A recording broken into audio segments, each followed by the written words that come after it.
Online classes में सभी बच्चों का स्वागत है। उस दिन हमने पढ़ाया था रासायनिक समीकरण किसे कहते हैं, रासायनिक समीकरण लिखने के नियम या पद। आज पढ़ाते हैं बच्चों आपको रासायनिक समीकरण के प्रकार।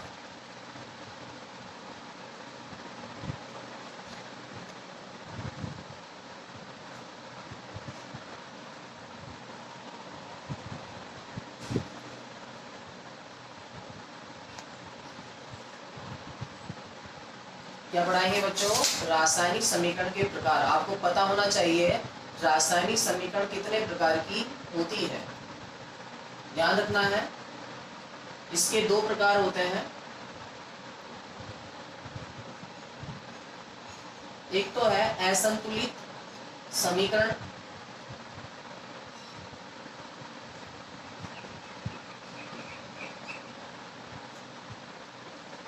रासायनिक समीकरण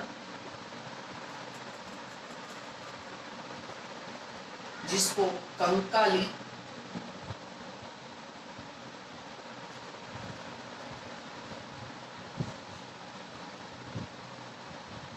समीकरण भी कहते हैं, दूसरा नाम।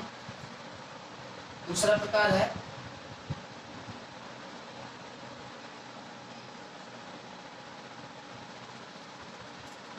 संतुलित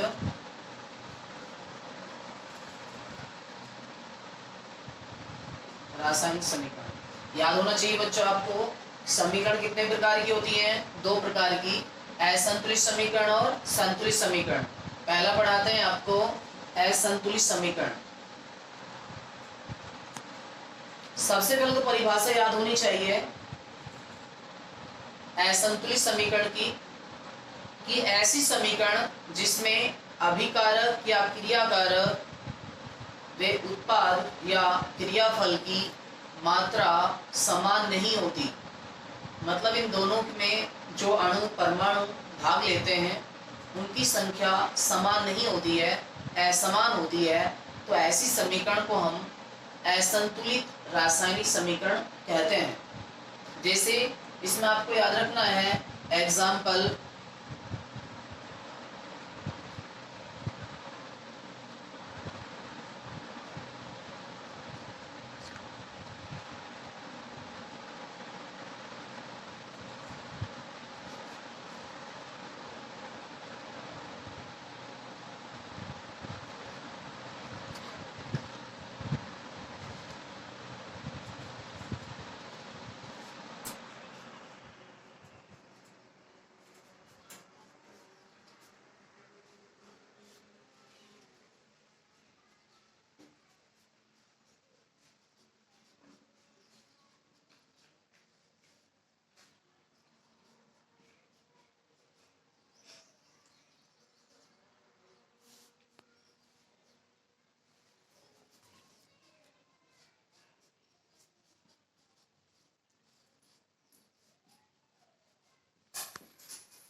ये एग्जाम्पल है असंतुलित रासायनिक समीकरण की।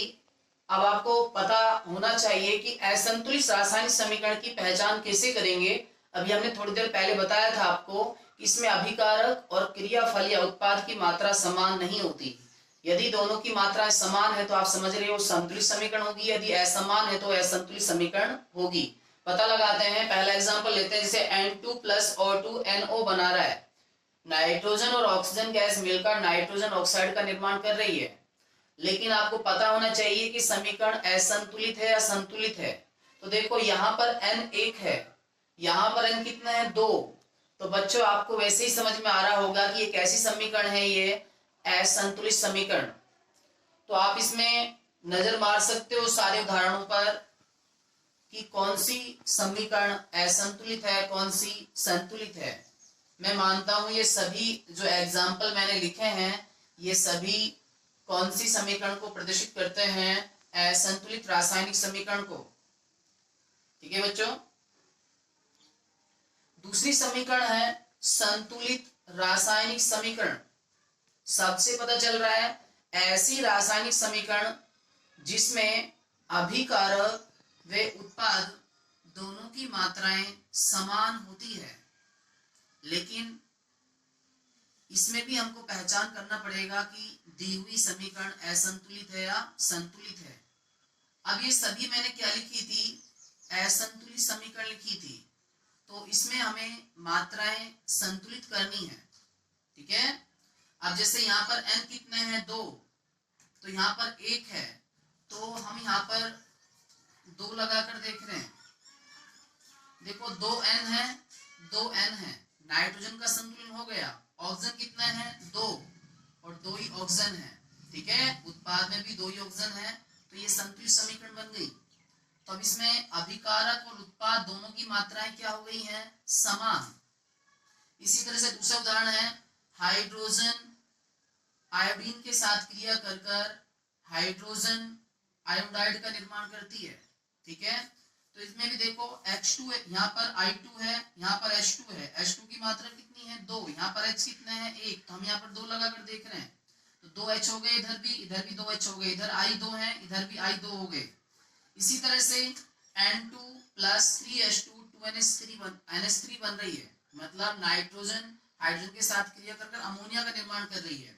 तो देखो N2 यहाँ पर कितना है, 2, यहाँ पर कितना है, 1, तो यहाँ पर हम 2 लगाकर देख रहे हैं, तो 2N हो गए। लेकिन ध्यान रखना है, अब इसके पीछे H और जुड़ा हुआ है, तो H का भी हमें संतुलन करना है।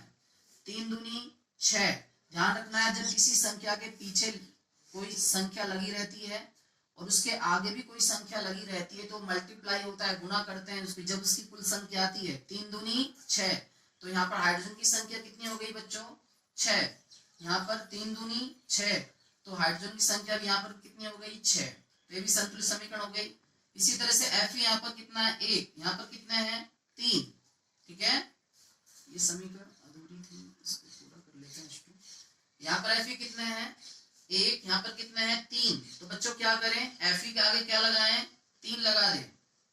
अब देखो ऑक्सीजन यहाँ पर कितने हैं बच्चों, 4, यहाँ पर ऑक्सीजन कितने हैं, अभिकारक में 1। तो ध्यान रखना है समीकरण जब संतुलित करते हैं तो नियम यह है कि कोई भी संख्या ना तो पीछे लगाई जाती है ना ही बीच में लगाई जाती है, उसको आगे लगाते हैं। तो यहाँ मैं 4 लगाकर देखता हूँ, 4 ऑक्सीजन हो गए, यहाँ पर भी 4 ऑक्सीजन हो गए। लेकिन ध्यान रखना है इसके पीछे एक हाइड्रोजन तत्व जुड़ा हुआ है, तो 4 दूनी 8 हाइड्रोजन है, यहाँ पर हाइड्रोजन कितना है, 2। तो बताओ बच्चों में इधर उत्पाद में हाइड्रोजन के आगे क्या लगाना पड़ेगा, 4, तो 4 दूनी 8। अभी समीकरण क्या हो गई है, संतुलित। इसी तरह से SO2 प्लस O2 मिलकर SO3 का निर्माण कर रहा है, तो बच्चों इसमें हम कैसे पहचान करेंगे, यहाँ पर पहले हम 1 लगाकर देख रहे हैं, तो 1S लग रहा है कुछ ठीक ठाक, लेकिन ऑक्सीजन की संख्या संतुलित नहीं हो पा रही है। यहाँ पर ऑक्सीजन कितने हैं, 4, यहाँ पर 3 है, तो हम 1 को हटाकर हम क्या लगाकर देख रहे हैं, 2। तो ध्यान रखना है 2S हो गए, यहाँ पर भी हम क्या लगाना चाहेंगे, 2S और 2S क्या हो रहे हैं, समान। अब देखो ऑक्सीजन देख रहे हैं हम, 3 दूनी 6 ऑक्सीजन इसमें, 2 दूनी 4 ऑक्सीजन ये रहे और 2 ये रहे, कितने ऑक्सीजन हो गए, 6 ऑक्सीजन, 3 दूनी 6 ऑक्सीजन इसमें हो गए, तो समीकरण क्या हो गई है, संतुलित। इसी तरह से H2 प्लस Cl2 मिलकर क्या बना रहा है, HCl बना रहा है।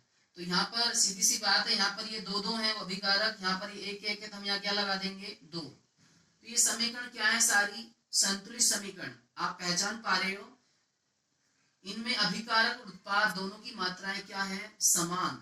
यदि मात्राएं समान नहीं है तो कौन सी समीकरण होगी, असंतुलित समीकरण।